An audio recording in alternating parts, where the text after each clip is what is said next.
Good morning or good afternoon, whichever the case might be for you, dear friends. And welcome to Milangela's Soul Garden, where we keep tending those precious little seedlings and seeds of all sorts of things, nuggets of wisdom shared by our guests. And why we do that?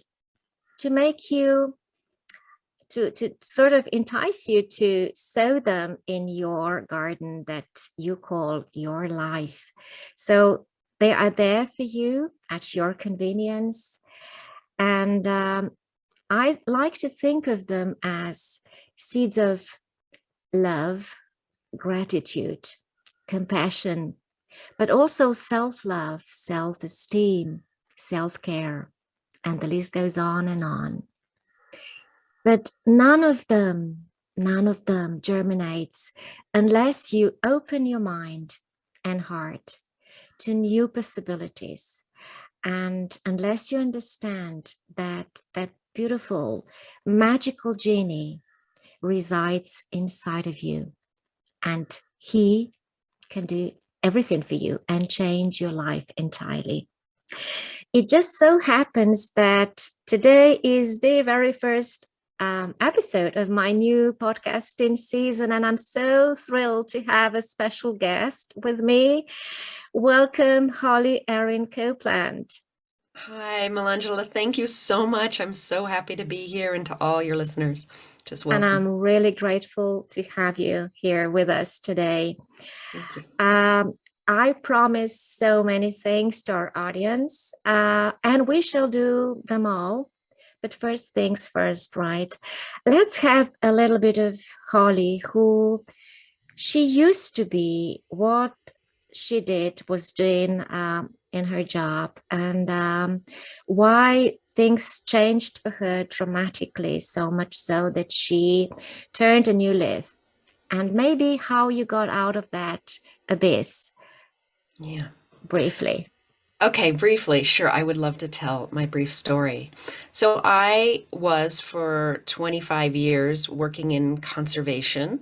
I was a scientist for the Nature Conservancy and then the University of Wyoming. And by all rights, it was my dream job. You know, working in conservation as a biologist for the environment is something most people would consider a dream job and that you would never leave. But and I did that work because I feel deeply and compassionately for the planet and the environment. It's something that just, stirs in my soul the desire for the planet to be healthy and well, and the people on it. And in 2018, though, something started to shift in me. And I think it was the accumulation of despair for the planet. This sense that I had, because I'd been working in this field long enough, like there would never be enough time, money, or resources to heal the planet. Mm. And just everywhere I turned, there's a problem. So, like, my whole life was waking up in the morning and seeing the problem. I just always was seeing the problem, the invasive species, the animals going extinct, and on and on and on. And that just the heaviness of that in my heart was just causing me to really look as to how to, not wake up in kind of despair for the planet all the time. And that coincided, so that's sort of starting to bubble in me, and that coincided with a health crisis.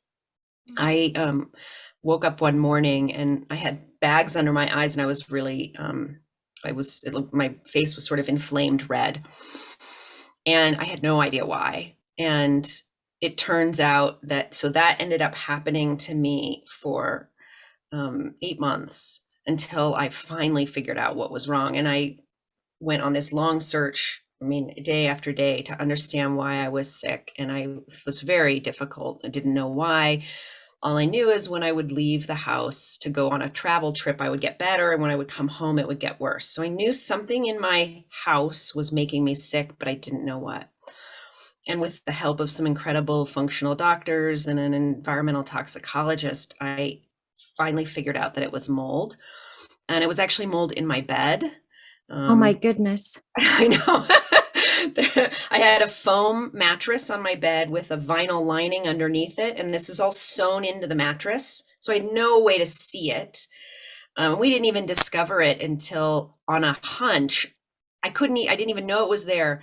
I decided to replace my bed because it was the last thing we brought in contractors, we tore out walls and floors and the whole thing to try to find this mold. And the last thing I tried was to replace my bed. And when we pulled the bed out of the house, the bedroom, we had to take it apart, and we found this layer of mold that I was sleeping on every night. And then I thought I was really home free because I'd found the mold. But then the whole process of detoxing from the mold itself took well over a year, because once your body once it's out then of the environment, then I started to react to all the mold, like in food. For example, peanuts and corn have a lot of mold in them, Right. in our food system in the US especially, and probably elsewhere in the world. And so then I had to detox my body, and I used infrared saunas and coffee enemas and coconut, cleansers and all just kinds of things to extract the mold. And so I healed myself from the mold, and I was starting to form this vision that I needed to do something else in my job. I actually quit my job at the Nature Conservancy, which was huge because, again, this was like a dream job. I mean, I would talk to people and they're like, really, you're quitting your job? This, incredible job with the Conservancy. But I just knew I needed to make a shift. And I made I shifted it to another science job, but it freed up some things.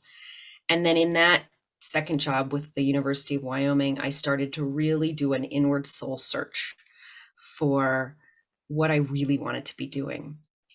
And I went to Spirit, just asked for guidance.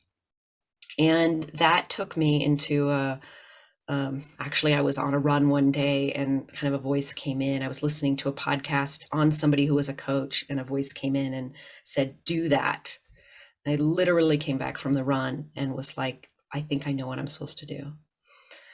And the other piece is that in that personal soul searching journey, I decided to take my mind really seriously, because I'd always been into health and fitness, but I'd never been able to meditate. So I was the kind of person who would say, like, oh, I just meditate on my walks, because I couldn't figure out how to meditate.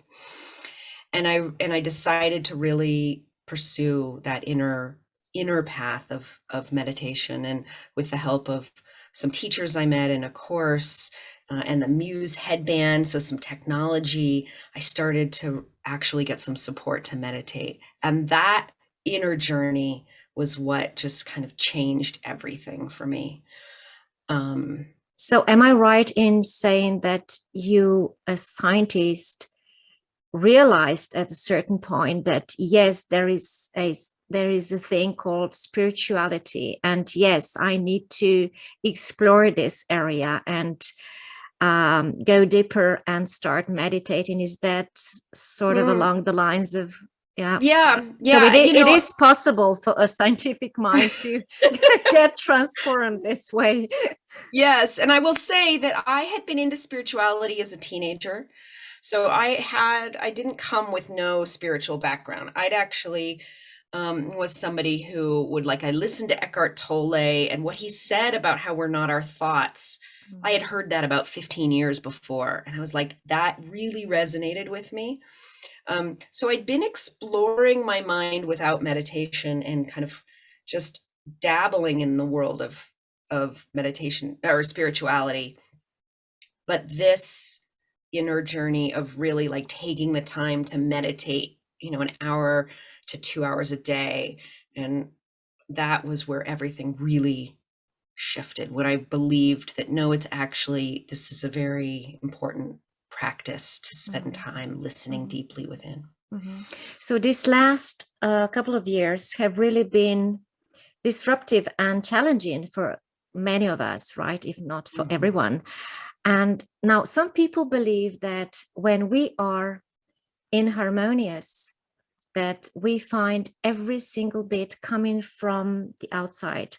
every problem, as small as it may be, hard to swallow. Would you agree with that? Or Yeah. was maybe that the way you were at the time, because you were hit hard from every possible direction, that it was even harder for you to take on what was going on around you with the Yeah. world? And Yes. I think there's a number of ways to look at it, but I'll frame it simply like this. When you feel a sense of lack in your own being, when you feel like there's something fundamentally broken that has to be fixed, then everything you view in the external world looks broken and needs to be fixed. And so everything triggers you, I think, because it's a reflection of actually what your own inner experience is. There's something's broken here that needs to be fixed. And the meditative journey and the spiritual journey inward for me was finding actually this incredible discovery for myself, and this is true for everyone, whether people recognize it or not, is that we're actually all whole. The universe is whole. Love is the foundation of everything. And that inner knowing that you're okay, that everything has been and always will be okay. When we actually come to that's self-realization. When we come to that inner recognition that that's true, then that's actually your experience of the world, and that's what you see in the world. It's a reflection of your own wholeness. And then what I discovered is that inner wholeness, which is now my experience of the world, then I meet tragedy or hardship like that I see, like Ukraine, or people suffering. My experience is completely different. It doesn't feel, I don't feel that suffering. Instead, I just feel immense love and compassion, which is, I think, what the Dalai Lama speaks about. It's like you step into a place of love and compassion for everything and everyone, instead of just resonating with the vibration of suffering. And feeling despair probably as well before. Exactly. Yeah. And Exactly. that gets us to being and becoming aware. And I love this. I mean, it's one of my all-time favorites, really, to be aware and awareness. Only you stretch this a little bit further and you talk about non-dual awareness. Can you break this down for us a bit? Sure. Yeah. I have learned over the years, a number of different teachers really, utterly transform my world through this practice of non-dual awareness. Muji, Rupert Spira, Locke Kelly. These are a few names of teachers in non-dual traditions. And what they're pointing to is this wholeness, this fundamental wholeness. And so if you're listening, I'm just going to do like a brief, like 2 to 3 minute pointing. So if you're listening, notice that everything is coming to something. So the sounds of my voice as you're listening are like an object, and it's arriving to something is aware, something is knowing the experience of hearing. And if your eyes are open, something is knowing the experience of seeing. Something is knowing the experience of feeling. And so what we're doing is we're going to rather than all your attention being focused on the experience going out, it's like doing a U-turn back to that which knows, and sensing and feeling the quality of that awareness. So notice that this awareness is open. Notice that it has no boundary. If you think it does, see if you can find a boundary to your awareness. Notice that awareness doesn't come or go in time. So this awareness is something that's been with you since you were born and before, and will stay with you till you're dying after. So this awareness is timeless and open. It's also non-judgmental. Notice that if a thought arises, a thought is just like you hear, and hearing comes to awareness, a thought arrives in awareness. And start to notice, does awareness actually have any opinions about thought? Or is it just knowing? And then we can collapse all of that and notice that all of it's the same thing. So whether we're seeing, hearing, feeling, or thinking, it's all one experience that arises in awareness. And all that's happening is just knowing and knowing and knowing. And then this knower actually is unfindable because it's you. And its inherent nature is open and transparent and free. So this is what is meant by natural mind in the spiritual Tibetan tradition, that your natural mind, the real you, the true self, is already open and free. And from this space, there's nothing to fix. This was so beautiful, Holly. I hate to to carry on, really, but and I could really feel being limitless. It reminded me of the three entities residing in us: the doer, the observer, and is it a speaker? So it's who is who in this game. But once you let go and realize that we are one, we are just one love and no limits. It's so soothing, isn't it? Isn't Beautiful. it, right? Yeah. Because then you recognize that's the wholeness. That you recognize that what each and all of us are is already whole, and that we're interconnected. Actually, you and I are just one. And for me, it just stopped the thinking mind. So I don't want to stay in this state for long. And then there's I need to carry on. I know, take a right? nap. Yeah. Okay, and take a nap. Yeah. Okay. So the next is meditation, really. And again, meditation is part of your morning routine, isn't it? Now, you are a neuro meditation teacher. And when I hear the word neuro, another word comes to mind, which is neuroplasticity and firing and wiring genes together and redrawing the brain map. Is something along those lines, or is, yeah? It is. It is all of that. So Dr. Jeff Tarrant, who developed Neuromeditation Institute, what he did was he used brain maps and EEG, brainwave technology to look at the characteristics of, different meditators and what happens in the brain when we meditate. And he compiled, so there are, depending on the type of meditation that you do, whether you're doing a focused breath meditation or like a heart loving kindness meditation, that has different effects on the body and the physiology.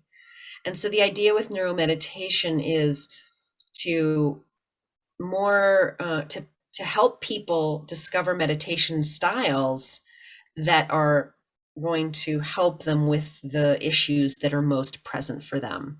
So if they have ADHD and ADD, focus meditations, for example, are really helpful at increasing the alpha in the prefrontal cortex.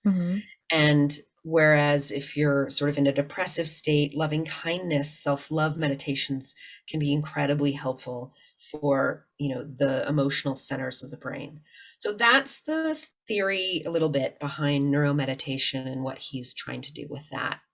And when you guide meditation, do you beforehand tell people a little something about the scientific side of what's going on? Is that necessary, or you just carry on with the meditation? And basically my question is the effect the same if they know what's going on or if they don't?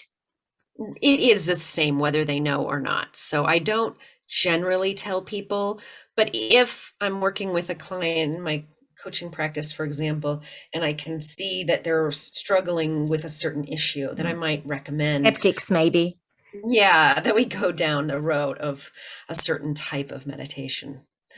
Mm. So that's how I use that. I also teach something called subtle energy meditation as well, which works with energies in the spine, in that kind of yogic tradition of Kriya to help circulate energy in our auric field and our torus. Okay. And that meditation is good for what? Everything. But something Everything. in particular, I'm sure. Yeah. So I find, and this for myself, I'm going to speak from my personal experience, that what I noticed before I started meditation, or after I started doing this type of meditation, I recognized that the energy in the spine that all the yogis and so many traditions speak about is part of our, invisible physiology that we can't Mhm. see. And I wasn't moving that energy because I didn't have a practice of breathing in the spine.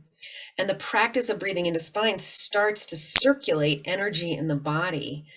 And that's so it's not stagnant. And so we start to actually literally come alive with our own pranic energy, our chi. Mm. And that movement, consciousness wants to open in our body. And when an issue happens, it's because we're frozen. Something in Mm. us, it's like frozen or stuck energy. Mhm. And Mhm. so the way out of our issues, I feel one of them is to go in the body and start circulating that energy around. So, depressive energy can move up out of the heart and be free. And then you won't be trapped by, it Mhm. once emotional issues, like let's say depression, it's an energetic issue. It's an emotional, energetic, stuck energy issue. And so the process of moving energy will, by its very nature, help free the person from that, issue. Mhm. It Yeah. reminds me a little bit of the breath meditation that we did with Dr. Joe Dispenza when we were trying to pull those residual energies stuck in the three chakras from the body, and so um, free ourselves from various traumas. Yes. Yeah. Yes, exactly. I mean, I've read Joe's books. I haven't attended his Mm. retreats, but I've read his books and done some of Mhm. his meditations. Exactly. It's the same. It derives from the same traditions of Kriya, yoga, and others, in Chinese medicine as well. They work with that. So, Great. And last but not least, Holly is really, really, really special as she does something with this, let's call it device, a tuning fork. Now, just a reminder, a tuning fork is that beautiful little metal fork, actually two-pronged fork that has been used to tune musical instruments, right? But Holly does something else with that. Actually, what she does is she combines sound healing with biofield tuning and awareness practices, and I'm all ears, Holly. yeah. Well, thank you. Yeah. So, because we're all an energetic system, a Mm. vibratory system in the body, right? Tuning forks have the ability to help the body regulate those energy centers, regulate because they're, modulating at this perfect frequency. And so I've been studying with Eileen McCusick in the biofield tuning group, and studying as a biofield tuning practitioner. And what what we do in biofield tuning is we actually work in the biofield. It might be called the auric field to some, but in science it's called the biofield. And there's a whole group of scientists working throughout the world to put this in, codify this in Western science standards so it's accepted. And there's been a number of beautiful papers written on it.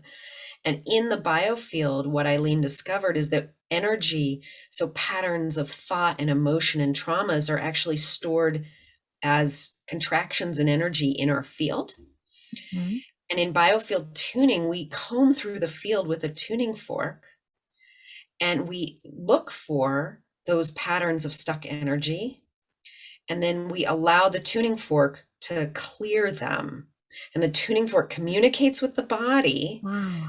and we clear all kinds of issues, help people to release them, because as the body starts to modulate to the tuning fork, which is in a perfect vibration, that again, that energy in the body doesn't want to stay stuck.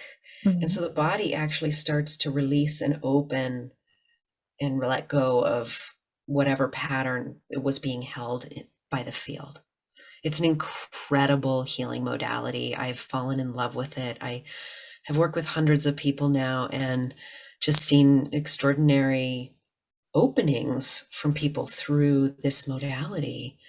And it can be done in person or remotely, which is kind of incredible. But I thought it's hard to believe that I could work with somebody, you laying on your bed and have you experience it. But I have done it enough now that it's not a belief. I know it works. So It's yeah. like calming our auras or something like that. Yeah. And it must just feel, beautifully relaxing. It does. Oh It my really God. does. Yeah. Yeah. Yeah. It's incredible. I'm really the whole, and the whole modality of healing through sound and vibration is something. I'm a musician. I play violin, and um, like it just makes so much sense to me, like as a human being, that because we're energy and vibration, everybody knows we're affected by music, we're affected by song, we're affected by voice. So why wouldn't we be able to heal through those same vibrations as well? And we can. Yeah. This is just so amazing and so beautiful. Mm. Holly, I'm thrilled, and I'm sure our listeners love you.